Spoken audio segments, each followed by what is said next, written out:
महाराष्ट्र पशु व मत्स्य विज्ञान विद्यापीठ, राष्ट्रीय डेअरी डेव्हलपमेंट बोर्ड आनंद यांच्या संयुक्त विद्यमाने आम्ही एक नवीन संकल्पना इथे मराठवाडा आणि विदर्भामध्ये चालू केलेली आहे आणि त्या संकल्पनेचं शीर्षक जे आहे त्याला आम्ही किसान से किसान तक म्हणतो, म्हणजेच की सूक्ष्म प्रशिक्षण केंद्रांची निर्मिती। सूक्ष्म प्रशिक्षण केंद्र ही आपल्या विदर्भामध्ये सध्या प्रायोगिक तत्वावर 3 जिल्ह्यांमध्ये कार्यान्वित आहेत आणि त्यामध्ये पहिलं सूक्ष्म प्रशिक्षण केंद्र जे आहे हे नागपूरमध्ये बीना ह्या गावामध्ये, कामठी तालुक्यामध्ये बीना या गावामध्ये इथं कार्यरत झालेलं आहे।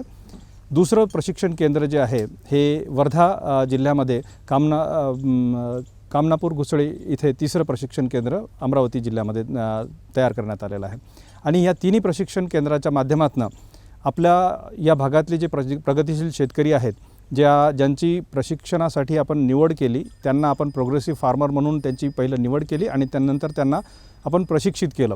त्यांचं प्रशिक्षण जे आहे हे NDDPमध्ये आनंदमध्ये झालं आणि त्यानंतर त्यांचं प्रशिक्षण जे आहे कोल्हापूर जिल्ह्यामध्ये देखील MTCsमध्ये झालं आणि हे 3 प्रशिक्षण जे आपले शेतकरी आहेत त्याच्यामध्ये बीनाचे श्री सचिन चिकणकर, वर्ध्याचे चंद्रशेखर असोले आणि अमरावतीच्या छायाताई देशमुख या तिघांना आपण तिकडे प्रशिक्षण देऊन परत त्यांना इथे आपण प्रशिक्षण केंद्राची उभारणीसाठी महाराष्ट्र पशु आणि मत्स्य विज्ञान विद्यापीठाने हा प्रोजेक्ट कार्यान्वित केला आणि या प्रोजेक्टच्या अंतर्गत त्यांना या प्रशिक्षण केंद्रात आवश्यक असणारं जे काही साहित्य आहे, ज्याच्यामध्ये टेलिव्हिजन असेल, बसण्याची अरेंजमेंट, खुर्च्या असतील, टेबल असतील, त्यांची अरेंजमेंट केली आणि त्याचबरोबर प्रक्षेत्रावर शेतकऱ्यांना प्रत्यक्ष जे डेमॉन्स्ट्रेशन द्यायचे, जे प्रात्यक्षिक द्यायचे, त्याच्यासाठी देखील आपण त्यांची मदत केलेली आहे, ज्याच्यामध्ये की बायोगॅस युनिट असेल, बायोगॅसचं संयंत्र असेल किंवा मग चारा कुट्टीचं संयंत्र असेल किंवा मग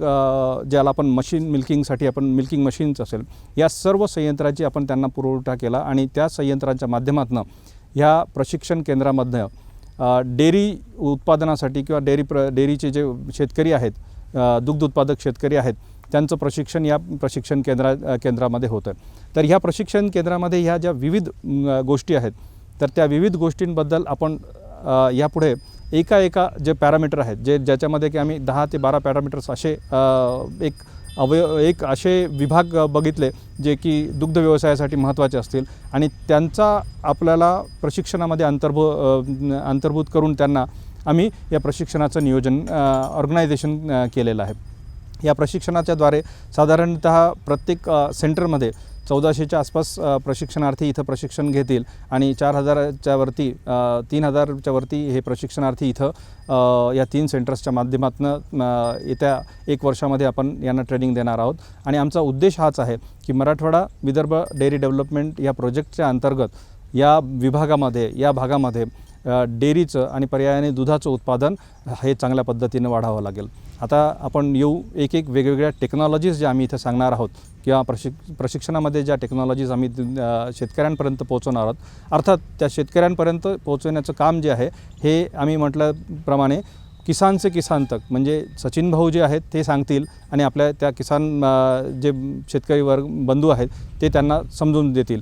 याच्यामुळे फायदा असा होईल की शास्त्रज्ञांनी सांगलेली गोष्ट कदाचित शेतकऱ्यांना अशी वाटते की यांच्याकडे तर पूर्ण नॉलेज आहे आणि हे सगळं यांना तर सगळं माहिती असेल, पण शेतकऱ्यांना आपल्यासारखा शेतकरी कशा पद्धतीनं करतोय हे जेव्हा ते प्रत्यक्ष पाहतात, प्रत्यक्ष अनुभवतात, प्रत्यक्ष प्रक्षेत्रावर येतात, तेव्हा त्यांची खऱ्या अर्थानं किसान से किसान तक जी योजना आहे ही सार्थक होण्यासाठी मदत होते आणि म्हणून ह्या 3ही प्रशिक्षण केंद्राच्या माध्यमातून हे 3 आमचे जे लीड फार्मर्स आहेत किंवा हे 3 आमचे जे आदर्श पशुपालक आहेत त्यांच्या माध्यमातून आपण ह्या प्रशिक्षण केंद्रामध्ये प्रशिक्षणांचं आयोजित करतो आहे। तर चला आपण पाहू की ह्या वेगवेगळ्या टेक्नॉलॉजीज ज्या आहेत जे तंत्रज्ञान जे आहे वेगवेगळं, ते कुठलं तंत्रज्ञान ह्या 1 दिवसाच्या प्रशिक्षण केंद्रामध्ये शेतकऱ्यांपर्यंत आम्ही पोहोचवण्याचा प्रयत्न करतो आहोत.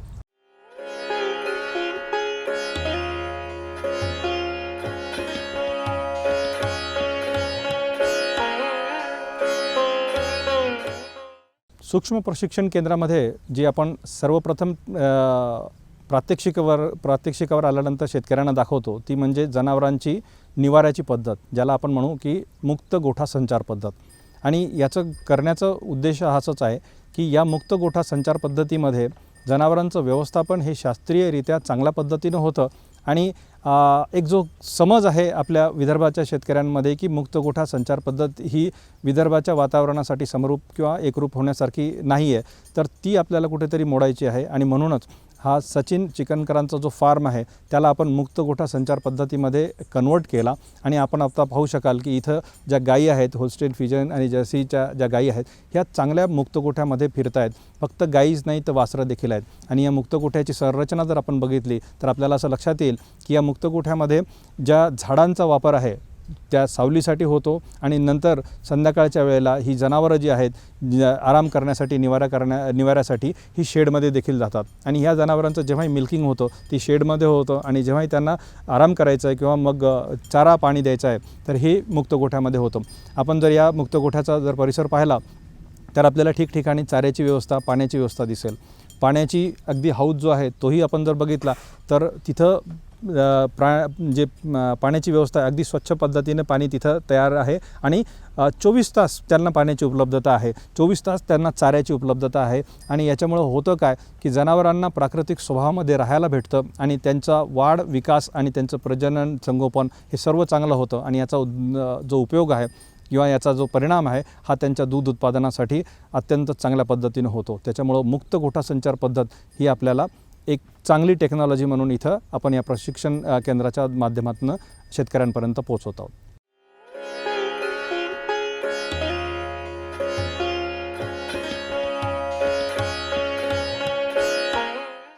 शेतकरी बंधूंनो, दुग्ध व्यवसायामध्ये दुसरा महत्त्वाचा विषय म्हणजे चाऱ्याचा उपलब्धता आणि त्याचा वापर.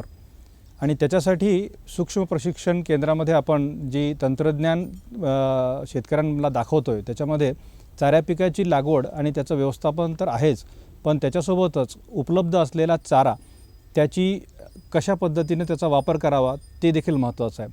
आणि त्याच्यासाठी एक चांगली महत्त्वाची टेक्नॉलॉजी किंवा महत्त्वाचं एक तंत्रज्ञान म्हणून आपण चारा कुट्टी जे यंत्र आहे त्याचा आपण इथे प्रात्यक्षिक दाखवतो. याचा फायदा असा होतो की जे शेतकऱ्यांना असं वाटतं की चारा कुट्टी करून दिल्यानंतर काय फायदा होतो, तर ते जो फायदा होतो तो त्यांना इथं प्रत्यक्ष पाहायला भेटतो की कमी आकाराची जी दांडं आहेत ती जेव्हा जनावरं खातात तर ती चांगल्या पद्धतीने खातात, पचायला सोपी राहतात आणि त्याच्यानंतर त्याचा जो उपयोग आहे तो चांगला होतो. साधारणतः 20 ते 30% चाऱ्याची बचत या माध्यमातून होते. आणि हे आपल्याला जर शेतकऱ्यांपर्यंत चांगल्या पद्धतीने सांगायचं असेल तर त्यांना आपल्या प्रक्षेत्रावर वापरात असणारं चारा कुट्टी यंत्र दाखवणं फार गरजेचं आहे. आणि म्हणूनच ह्या प्रकल्पाअंतर्गत ह्या चारा कुट्टी यंत्राचं देखील आम्ही प्रयोजन केलेलं आहे, जेणेकरून की शेतकऱ्यांना याचा उपयोग आपल्याला कळला पाहिजे. आपण जर बघत असाल की या चारा कुट्टी यंत्रासोबतच जिथं आपण चाराची कटिंग झाली का त्याच्यानंतर पुढचं जे तंत्रज्ञान आहे ते देखील आम्ही त्यांना इथंच डेमॉन्स्ट्रेशन्समध्ये सांगतो. आणि ते म्हणजे मुरघासाची निर्मिती. मुरघास म्हणजे आपण ज्याला सायलेज म्हणतो किंवा मग जे चारा उपलब्ध आहे, हिरव्या चारा जो मुबलक प्रमाणात जेव्हा आपल्याकडे उपलब्ध असतो त्याला आपण साठवणूक करून जेव्हा सायलेजमध्ये तयार करतो त्याचं देखील तंत्रज्ञान शेतकऱ्यांपर्यंत पोहोचायला पाहिजे. आणि यासाठी आम्ही त्यांना बॅग सायलोज म्हणजे की प्लास्टिकच्या गोण्यामध्ये सायलेज बनवायचं किंवा मुरघास बनवण्याचं तंत्रज्ञान तिथंच प्रक्षेत्रावर ज्या दिवशी प्रशिक्षण असेल तिथं छोट्या प्रमाणात आपण करतो. आणि त्याच्यासाठी देखील आपण त्यांना बॅग सायलेज दिलेले आहेत. म्हणजे मग चाऱ्याचं उत्पादन, चाऱ्याची कटाई, त्याचा वापर आणि उर्वरित जे शिल्लक चारा आहे त्याचं सायलेजमध्ये रूपांतरण करणं याचं देखील प्रात्यक्षिक इथं होतं. याचबरोबर जी नवीन तंत्रज्ञान आहे जसं की एकाच पद्धतीचा चारा न देता चाऱ्याला सुका चारा, ओला आणि हिरवा चारा मिक्स करून त्याला जर आपण आलोपासोबत दिलं तर ज्याला आपण म्हणतो की मिक्स्ड पद्धतीचं आहार पद्धत, तर त्याचा देखील आपण इथं आपण डेमॉन्स्ट्रेशन देतो आणि या प्रक्षेत्रावर आपण त्यांना प्रात्यक्षिक करून दाखवतो की सुका चारा आणि ओला चारा जेव्हा मिक्स करून देतो त्याच्यामध्ये काय होतं की सुका चारा आणि ओल्या चाऱ्याची वापर जो आहे तो सुनिश्चित चांगल्या पद्धतीनं होतो आणि जनावरांचा जो एक स्वभाव असतो की एखादा पदार्थ खाणं एखादा पदार्थ टाळणं ते देखील आपल्याला कमी होतं आणि याच्यामुळं काय होतं की चांगल्याच पद्धतीने जास्तीत जास्त प्रमाणात चाऱ्याचा उपयोग जो आहे ह्या डेअरी व्यवसायामध्ये होतो आणि याचा आपल्याला माहितीच आहे याचा उपयोग काय तर अर्थात जास्तीत जास्त दूध देणाऱ्या ह्या गायी आपण इथं पाहू शकाल या प्रक्षेत्रावर.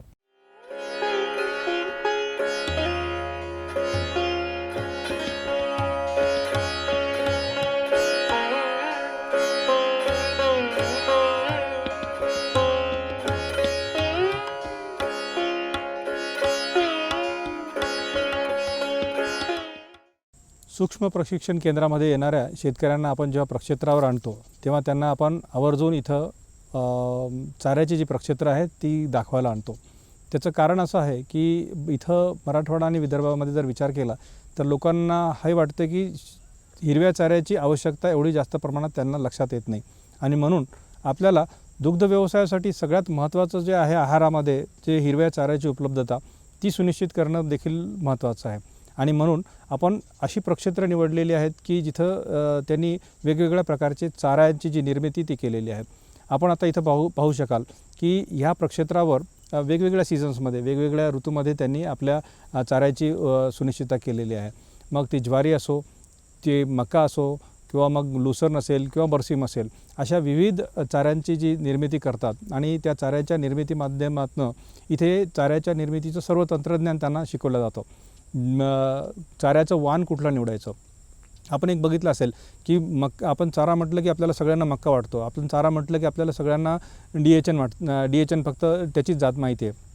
पण ह्याच्या व्यतिरिक्त देखील आपल्याला द्विदलीय किंवा मग लुसन बरसीमसारखे जे चारा पिकं आहेत त्याचं देखील उत्पादन करता आलं पाहिजे आणि त्याच्यासाठी आपल्याला ही प्रक्षेत्र आपण त्यांना इथं आणून दाखवतो. आज आपण या प्रक्षेत्रात जिथं आहोत तिथं आपल्याकडे सध्या जो चारा उपलब्ध आहे तो ज्वारीचं पीक आहे. याच्या अगोदर जे होतं ते त्यांनी मक्याचं पीक जे आहे हे दुसऱ्या शेतामध्ये त्यांनी घेतलेलं आहे आणि अशा पद्धतीनं हे जे चारा उत्पादन आहे हे चारा उत्पादन ते पूर्ण वर्षभर चाऱ्याला उपलब्धता कशी सुनिश्चित होईल याच्या हिशोबाने करतात आणि त्याच्यामध्ये मग ह्या मल्टीकट व्हरायटीज ज्या आहेत मेजच्या ज्वारीच्या त्याचा ते वापर करतात आणि सोबतच लुसन बरसीम देखील त्याच्यामध्ये ॲड करतात. जेव्हा ह्या चाऱ्याचं उत्पादन जे आहे हे जास्त प्रमाणात होतं तसं आपण बघितलं की तिथे सायलेजची व्यवस्था देखील आहे आणि सायलेज म्हणजे ही जी प्रक्रिया आहे मुरघास बनवण्याची ती देखील आपण त्यांना इथं व्यवस्थित पद्धतीने स्टेप बाय स्टेप शिकवत असतो. सायलेज बनवण्यामध्ये आपल्याला हे एक माहिती आहे की जो हिरवा चारा आहे हा योग्य वेळी त्याचं कट करून त्याला साठवणूक करणं गरजेचं आहे आणि ते तंत्रज्ञान आपण शिकवत असताना शेतकऱ्यांना इथं प्रक्षेत्रावर आणतो. त्यांच्या माध्यमातून त्यांच्यासोबत काम करून त्या चाऱ्याची जी कटाई आहे ज्याला आपण हार्वेस्टिंग म्हणतो तेही करून घेतो. त्याच्यानंतर त्यांच्याकडनं चाऱ्याची कटिंग जी आहे छोटी आपण जे चाफ कटर पाहिलं त्याच्यामधनं चाफ कटरनुसार त्यांची कटिंग केल्या जाते आणि त्याच्यानंतर ज्या बॅग सायलेज आहेत आपण बॅग सायलेजचा जो एक युनिट तिथं पाहिला त्याच्यामध्ये त्या शेतकऱ्यांच्या हस्ते म्हणजे त्यांना असं वाटलं पाहिजे की हा चारा आपण कापला, आपण तयार केला आणि आपण त्याचं सायलेज तयार केलेलं आहे आणि जेव्हा हे सायलेज 40 ते 45 दिवसात तयार होतं तेव्हा एक गोष्ट नक्की सुनिश्चित होते की आपल्याला वर्षभर हिरवा चारा जसा हवा आहे तसा आपल्याला शेतकऱ्यांना या पशुसाठी देणं सहज शक्य होतं आणि त्याचबरोबर हिरवा चारा जो आहे हा आपल्याला दैनंदिन खाद्यामध्ये देखील वापरता येतो. त्याच्यामध्ये जी आपली टेक्नॉलॉजी आहे की हिरवा चारा नेला, कुट्टी केली आणि त्याला आपण सुक्या चाऱ्यामध्ये मिक्स केलं तर त्याच्यामुळं काय होतं की आपण जे TMR म्हणतो टोटल मिक्स्ड रॅशन आणि त्याच्यासोबत आपण आलप देखील मिक्स करून देतो आणि हा चाऱ्यांचं जे मिक्सचर आहे हे देखील शेतकरी स्वतः करतात, स्वतः पाहतात आणि स्वतः शिकतात. याच्यामुळं काय होतं की शेतकऱ्याला हे लक्षात येतं की चारा जो आहे हिरवा असेल, सुका असेल किंवा आलप असेल या सगळ्यांना एकसाथ जर दिलं तर याच्यामध्ये मनुष्यबळाची जी आवश्यकता आहे ती देखील कमी होते आणि आपल्या असणाऱ्या संसाधनाचा सगळ्यात चांगला उपयोग होतो. मग तो हिरवा, सुका किंवा मग आलप असेल त्या सर्व संसाधनांचा जे उपयोग आहे हा चांगल्या रीतीने जनावरांच्या उत्पादनासाठी होतो आणि त्यांच्या दूध वाढीसाठी याचा उपयोग होतो.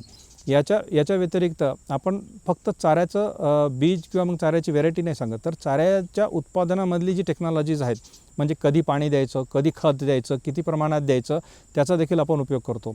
मुक्त गोठा संचार पद्धतीमधनं जे आपल्याला कंपोस्ट भेटलेलं आहे, त्या कंपोस्टचा वापर आपण ह्या चाऱ्याच्या निर्मितीसाठी किंवा चारा पिकांच्या उत्पादनासाठी घेतो. ते देखील एक तंत्रज्ञान आपण त्यांना शेतकऱ्यांना प्रक्षेत्रात इथं आणून समजावून सांगतो, जेणेकरून की चारा उत्पादनामध्ये अतिरिक्त दुसरा खर्च न होता आपल्याकडं उपलब्ध असणारी संसाधनं आहे त्याचा देखील उपयोग होतो. पाण्याची व्यवस्था असेल, खताची व्यवस्था असेल, किंवा मग कोणत्या फुलोऱ्याच्या अवस्थेमध्ये चाऱ्याची कापणी व्हायला पाहिजे, याचं सर्वांगीण म्हणजे याचं डेमॉन्स्ट्रेशन, याचं जे लाईव्ह डेमॉन्स्ट्रेशन आहे हे या प्रक्षेत्रामध्ये शेतकऱ्यांना त्या ट्रेनिंगच्या दरम्यान, त्या ट्रेनिंगच्या माध्यमातून होतं. एवढंच नाही तर आजूबाजूची जी प्रगतिशील शेतकरी आहेत, हे जेव्हा जेव्हा ट्रेनिंग इथं होतं तेव्हा येऊन ते आपली जे नॉलेज आहे ते इम्प्रूव्हाइज करतात आणि हे तंत्रज्ञान परत शिकून जातात, जेणेकरून की जास्तीत जास्त त्यांना आपल्या दुग्ध व्यवसायामध्ये या तंत्रज्ञानाचा फायदा होऊ शकेल.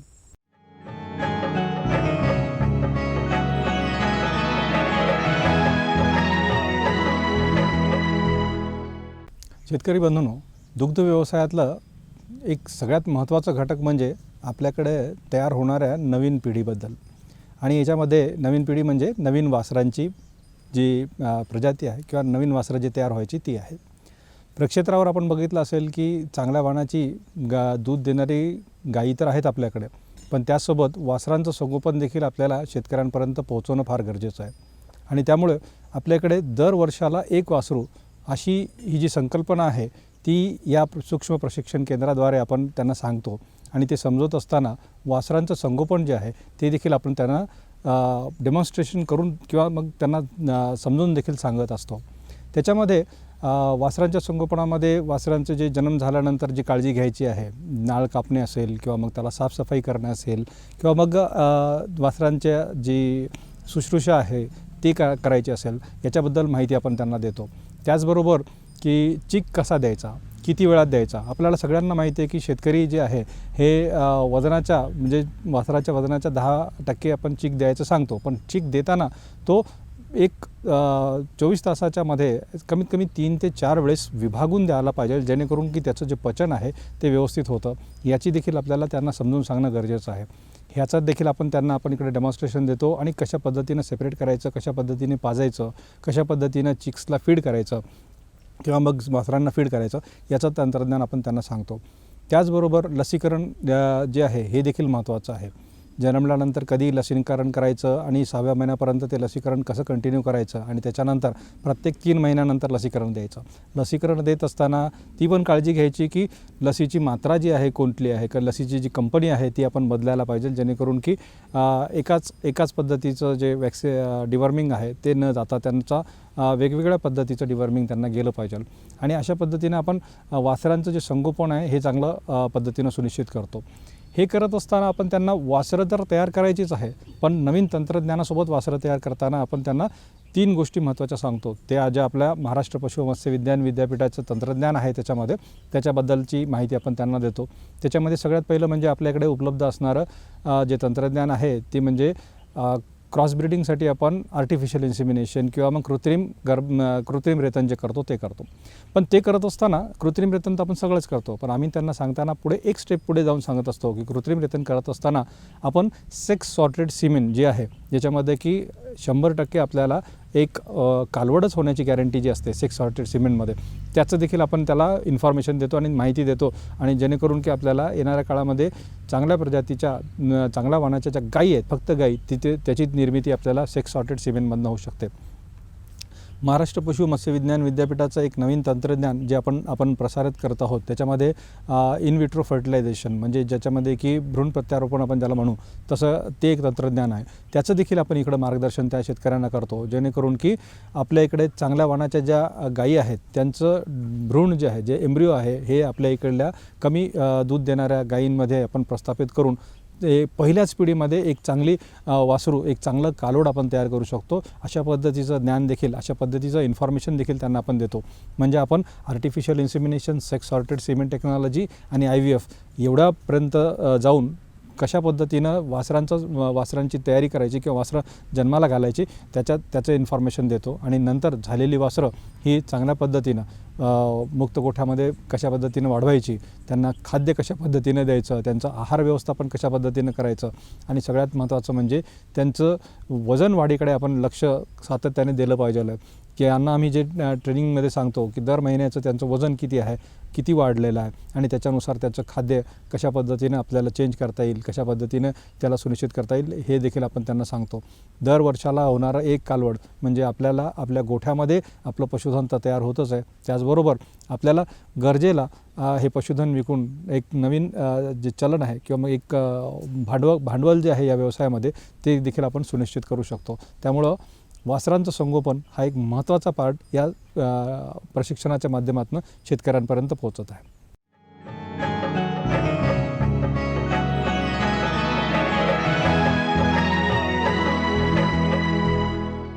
शेतकरी बंधूंनो, दुग्ध व्यवसायामध्ये दुधापासून तर आपल्याला उत्पादन भेटतंच, पैसा मिळतोच, पण त्याच्या व्यतिरिक्त शेणापासून देखील आपल्याला उत्पादन आणि पैसा भेटू शकतो. ही संकल्पना देखील आपल्याला शेतकऱ्यांपर्यंत पोहोचवायची आहे. मुक्त गोठ्यामध्ये आपण जर बघितलं तर त्याचं जे शेण आहे त्याचा उपयोग आपण फॉडर क्रॉप्स म्हणजे आपल्या चारा पिकांमध्ये करत आहोत, शेतीमध्ये देखील करत आहोत. पण त्याच्या व्यतिरिक्त देखील या जनावरांपासून मिळणारं जे शेणखत आहे किंवा म्हणजे शेण आहे त्याचा वापर आपण शेणखताच्या सोबतच एक आपल्याला जे नवीन तंत्रज्ञान आहे ज्याचा वापर आपण करायला सांगतो शेतकऱ्यांपर्यंत, तो म्हणजे आहे हा बायोगॅस युनिट. हा बायोगॅस युनिट जो आहे हा पोर्टेबल बायोगॅस युनिट आहे. पोर्टेबल म्हणजे की त्याला आपण एका जागून दुसऱ्या जागी सहज आरामाने तयार करू शकतो. याला लावणं फार सोपं आहे. फार असं स्किल्ड मॅनपॉवरची याला गरज लागत नाही. शेतकरी आपण स्वतः देखील आपल्या प्रक्षेत्रावर याला लावू शकतात. साधारणतः 40 ते 60 किलो शेण दररोज जरी आपण त्याच्यामध्ये वापरलं आणि तेवढ्याच समप्रमाणात जर पाणी वापरलं तर 2 सिलेंडर म्हणजे 2 फॅमिलीजला पुरेल एवढं एवढा गॅसची निर्मिती इथं होत असते. आणि मागच्या 1.5 वर्षापासून जेव्हापासून हे सूक्ष्म प्रशिक्षण केंद्र इथं तयार झालेलं आहे, हा बायोगॅसचा युनिट जो आहे, संयंत्र आहे, जो चालू आहे. आणि मागच्या 1.5 वर्षापासून यांना सिलेंडर मुक्त हा परिवार म्हणजे हे सिलेंडर मुक्त हे घर झालेलं आहे. आणि त्याच्या माध्यमातून काय होतं की 2 फायदे होतात. एक तर आपल्याला जे रिसोर्सेस आहेत त्याचा वापर देखील आपल्याला होतो आणि त्याच्यामधनं जे पैसा आपल्याला वाचतो तो पैसा आपण डेअरी व्यवसायामध्ये नवीन तंत्रज्ञानासाठी आपण वापरू शकतो. अत्यंत सोपी आणि अत्यंत चांगल्या कारगर पद्धतीने करणारी ही टेक्नॉलॉजी जरी असली तरी फार मोठ्या प्रमाणात याचा प्रचार प्रसार आपल्याला झालेला दिसत नाही. आणि म्हणूनच एक नवीन उपक्रम, एक चांगला उपक्रम या भागामध्ये आपण व्हावा आणि ग्रामीण भागामध्ये जी समस्या आहे की लाकूड तोडायचं किंवा मग जाळायचं किंवा मग प्रदूषणाचा जो पार्ट आहे तो देखील इथे कमी होईल आणि त्याच्यासोबतच शेणाचा चांगला उपयोग होऊन 2 पैसे तर शेतकऱ्याला भेटतीलच आणि त्याच्यासोबत त्यांचं जे गॅस सिलेंडरचा प्रॉब्लेम आहे तो देखील सॉल्व्ह होईल. तर अशा पद्धतीचं जर युनिट आमच्या या प्रक्षेत्रावर शेतकऱ्यांनी पाहिलं आणि आपल्याला आश्चर्य वाटेल की बऱ्याच शेतकऱ्यांनी अशा पद्धतीचं युनिट स्वतःहून खरेदी करून त्यांनी आपापल्या प्रक्षेत्रावर लावलेलं आहे, आपल्या शेतीमध्ये लावलेलं आहे आणि ते देखील त्या युनिटचा फायदा करून ह्या बायोगॅसचा आणि पर्यायाने LPG सिलेंडर मुक्त जी संकल्पना आहे आमची ती देखील आपल्याला वापरता येतात. म्हणजे डेअरीमधनं फक्त दूध नाही तर शेण आणि शेणामधनं पैसा, शेणामधनं आपल्याला बायोगॅस आणि ते बायोगॅस रसोईमध्ये वापरून सिलेंडरमुक्त हे जे घर आपण तयार केलं आहे किंवा हा प्रक्षेत्र जे तयार केलं आहे हे एक चांगले उपक्रम डेअरीच्या माध्यमातून आपण शेतकऱ्यांपर्यंत पोहोचवण्याचा प्रयत्न करत आहोत.